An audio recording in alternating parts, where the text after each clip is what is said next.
By many accounts, roughly half of all Canadians are without a will. If you're looking to get a will and you aren't sure where to start, well, you've come to the right place. Our next guest says this vitally important task might be easier than you think. Joining us now is Monique Shebbeare, tax and estate planner with TD Wealth, to discuss how to get started. Thanks so much for joining us on this important topic, Monique. Thanks. Before we get into the nitty-gritty of how to get a will, who to talk to, let's talk about who needs a will. Yes. Every adult needs a will, no matter how much money they do or don't have, and they shouldn't wait for a milestone to get it.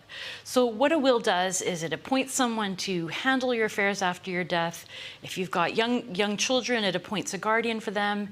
It says who's going to inherit and how that's all going to work. Most people in Canada know that they should have a will, but as you said, a lot less people do. So I've also seen statistics that roughly half of Canadians don't yet have a will.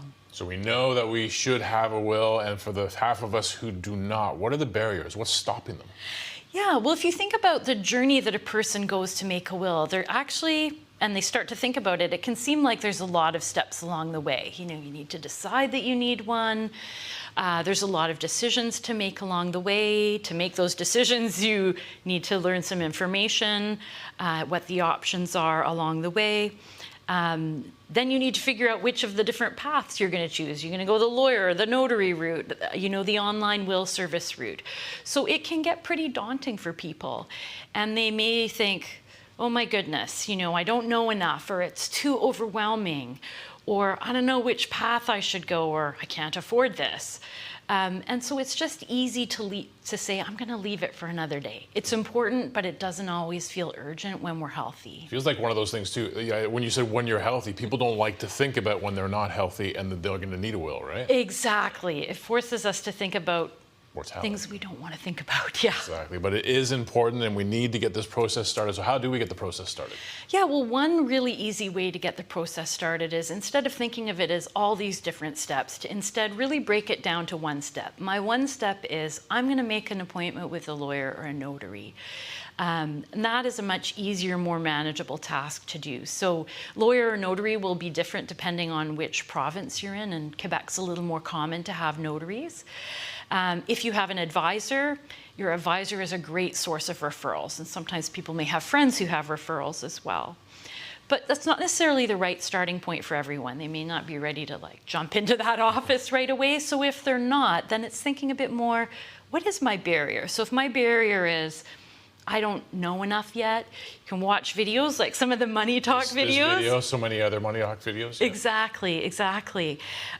Or, read articles, listen to podcasts, anything to just get a bit familiar. And the idea is not to know everything, just to know enough. If the barrier is that a person's feeling overwhelmed, which can also happen, then it's actually really trying to break it down to some of the key decisions, who's going to take care of things, where, what's going to go to who, that kind of thing. And always to remember, I can change this in the future. And nothing is final in terms of those decisions. You build up your confidence. You're starting to feel a little bit better now, and you say, okay, I'm ready to make that will. Now there's some paths to follow. You sort of hinted at them already. What are we thinking about in terms of paths? Exactly. Well, one of the main paths, and the one we often recommend, is going the professional route. So that's the working with a lawyer or a notary. And the reason that we love that is it's their job to know what we don't know. They guide you through everything. And also, it's really easy to make, if we're doing it ourselves, it's easy to make mistakes on our own, and the lawyer's going to make sure that that doesn't happen. They also will make sure that all the different parts of our planning fit together, because it's not all about the will. We have beneficiary designation. Sometimes we own things jointly. So with a professional, then we have that guide, and it's their job to make it manageable and take us all the way along, from start to finish. What if someone goes that online route? What do they need to be aware of?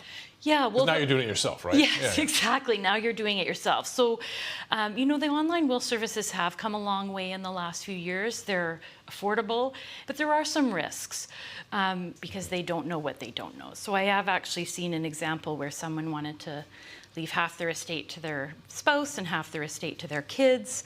But actually everything was going direct to the spouse. So it wasn't going to work exactly the way that they had planned. And so that's where working with a professional is going to make sure that all that side is covered. But it is a good option to have in the mix. All right, great breakdown of a very important topic. Thanks so much for that, Monique. Yeah, and one last comment I'll make is people have got this, they can get it done.